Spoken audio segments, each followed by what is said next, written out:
Hello, doers. My name is Jose Ignacio, and it's been a little bit. With this video today, we're going to be talking about Odoo Contacts, where you can enter and manage your contacts information quickly and efficiently. Contacts records hold a vast amount of data, ranging from basic contact info like names, phone numbers, and a lot more complex information, such as accounting details. But contact information for both customers and vendors is integrated throughout all of Odoo's applications. With Odoo, you can keep track of all of your contact information in one central location, and you can access it from Odoo's other apps. But enough of that chit chat. Let me show you how all of that works. Okay, so from the main dashboard, we're going to go to the contacts application. So from here, I can choose any contact and edit their info. Let's jump into Azure Interior.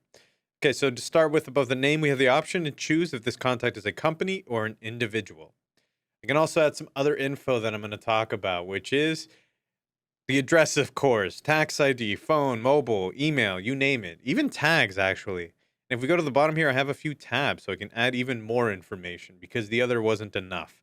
Let's start on the contacts and addresses tab. So here, I can add the contacts that are associated with this company and related addresses. For example, I might have a specific person I like to contact at that company. Well, we can put that information right there. So when I click add, a create contact pop-up will appear right there. So here I can specify whether it's a contact, invoice address, delivery address, follow-up, and other addresses as well. So I can also even add the contact name, address, email, and phone numbers below. I'm going to select contact, and we're going to add Frank Miller. So Frank happens to be, well, that's his name, and he also happens to be the owner. So his job position is owner, and his email is frank@azure.com. Okay. So you'll notice there's also an option to add an internal note, and you're going to take a wild guess, but that's where we can add notes for ourselves about the person. In my case, I'm going to type great customer. Pretty simple. We're going to click save and close. So next, I'm going to click into the sales and purchases tab, which is only going to appear, by the way, when the sales, purchase, or point of sale applications are installed. So if you don't see that, that's probably why. So inside of here, I can assign a specific salesperson to my contact Azure Interior. So to do that, I'm going to click on the salesperson dropdown field. We're going to select one now. I'm going to go with Mark Demo. He's very reliable. I can also say that Azure Interior has certain payment terms. So let's click on that dropdown next to payment terms under the sales section and immediate payment. I love you, Frank, but I need the money immediately. So inside of this MISC section that we have of this tab, I can also configure company ID, reference, and in my case, industry if I would like to. Now over here where I'm kind of hovering over is basically the purchase section. If I purchase products from this company, I can actually designate one of our users as the buyer. Then I can specify those payment terms, tax info, and a preferred payment method as well. And you'll notice I can even set a receipt reminder here as well. So I think it's finally time for us to go to the magical place, the accounting tab. Inside of here, I can add any related bank accounts or set default accounting journals. There's even a field inside of here where I can configure how to format electronic invoicing if I would like to for this contact. So following that accounting tab, we're moving fast through these. If I go ahead and click over here into the internal notes tab where notes can be left on this contact form, just like we did for Frank Miller as well. But I think it's time for us to move on from these. Let's talk about something else. I think it's time for us to talk about the top of the page where you'll see some other options. Now, these things are called smart buttons because they're big brain. So here we see some records related to this contact that were created on other apps. As you can imagine, Odoo integrates information from every single app in your database. If this corresponding applications are installed, the related smart buttons will also appear right there. So let's hover over some of these. For example, we can see meetings, sales. We also have stuff like project tasks, purchases, invoices, and vendor bills that can be associated with this type of contact. Now, deliveries, documents, loyalty cards, and direct debits will also link to the smart buttons like this, should there also be anything that's on file for this contact or outstanding. Now, if I decide that I no longer want to have this contact active, I can actually simply archive their record. But how do we do that? Well, doers, I'm going to tell you immediately. To do that, all I have to do is click on this little actions gear icon in the top left, select archive, and then I'm going to click archive again inside of this pop-up. So with this contact now successfully archived, what does that mean?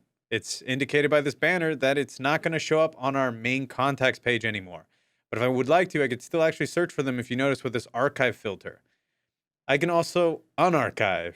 And you're probably waiting for that in case you accidentally archive something right there. Let's decide that we want to work with them again. So to do that, I'm going to select that same gear icon and select unarchive. And as soon as I do, that banner is removed. And would you look at that? Everything is back to normal. I think it's time for us to get back to the main contacts page via these breadcrumbs, which up at the top will always take you back to where you were, and a nice time travel method. Okay, so from here, I'm going to select an individual contact, and I see Brandon Freeman. So let's go there. So first off, on his contact page, I can see based on the buttons up at the top that this is an individual and not a company. You'll also notice that we have a few additional fields on this page that aren't visible if company is selected. For example, and this is expected, I can add a company name to this contact by selecting the drop-down field underneath his name. And that presents us with different companies that we want to choose from. I can see that Brandon is already associated with Azure Interior. Wow, we're going to leave that as is because it magically happened. So there is also an option to select what kind of address is listed on this page by selecting the contact drop-down menu. And that's going to be over here next to their address and selecting one of the available options.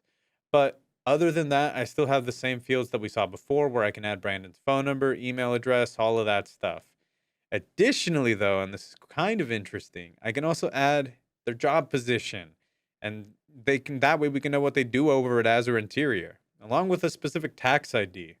Now, before we part ways, you'll see Brandon's associated company, Azure Interior, has an arrow to the right of it when we hover right over that. Well, when we click on this internal link, Odoo sends us to the contact page of Azure Interior.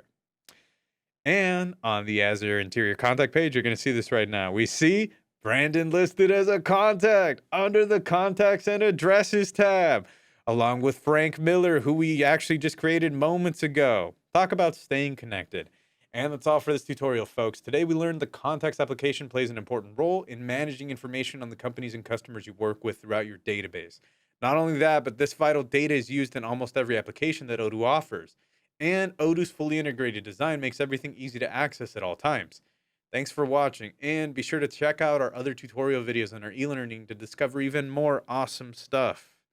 Now, I'm going to go get a snack, and the going is fast. Bye-bye.